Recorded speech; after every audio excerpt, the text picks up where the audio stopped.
আমার পেছনে যে বিল্ডিংটা দেখতেছেন, এখানে একটা অর্ডার হয়েছে আমার। এখানে যাবো এখন অর্ডার আনতে। চলো। তো শপিং মলে যাওয়ার সময় দেখেন রাস্তাটা কী পরিমাণ ঢালু রাখছে। এখান দিয়ে উঠতে যে আমার অবস্থা খুবই খারাপ। এত পরিমাণ গরম পড়ছে সৌদি আরবে, যা বলার মতো না। 50 ডিগ্রি সেলসিয়াস গরম।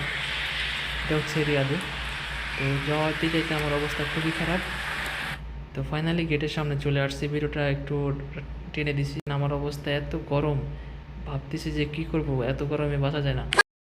क्या कर रहा है, क्या कर रहा है, क्या कर रहा है, कर क्या रहा है, कर क्या रहा है। भैया मत करो, ऐसे कैसे।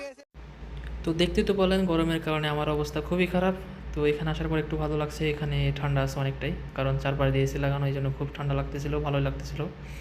তো দেখেন কত সুন্দর করে ডেকোরেশন করে রাখছে এই সাইডটা। এটা হচ্ছে শপিং মল। এটা হচ্ছে লিফটে আমি যাচ্ছি। রেস্টুরেন্টটা হচ্ছে 2য় তলায়। তো ভাবলাম যে রেস্টুরেন্টটা কোথায় আছে পুরো জিনিসটা আপনাদের দেখানোর চেষ্টা করব। তো যাইতে যাইতে এখন আমি যাচ্ছি আছে রেস্টুরেন্ট সামনে চলে আসছি 2য় তলায়। দেখেন রেস্টুরেন্টের ভিতরে কি সুন্দর করে ডেকোরেশন করে রাখছে। চমৎকার একটা রেস্টুরেন্ট। আর এখানে খাবারটাও অনেক এক্সপেন্সিভ, অনেক দামি। তো আমি এখানে আগেও আসছি কয়েকবার। দেখেন কত সুন্দর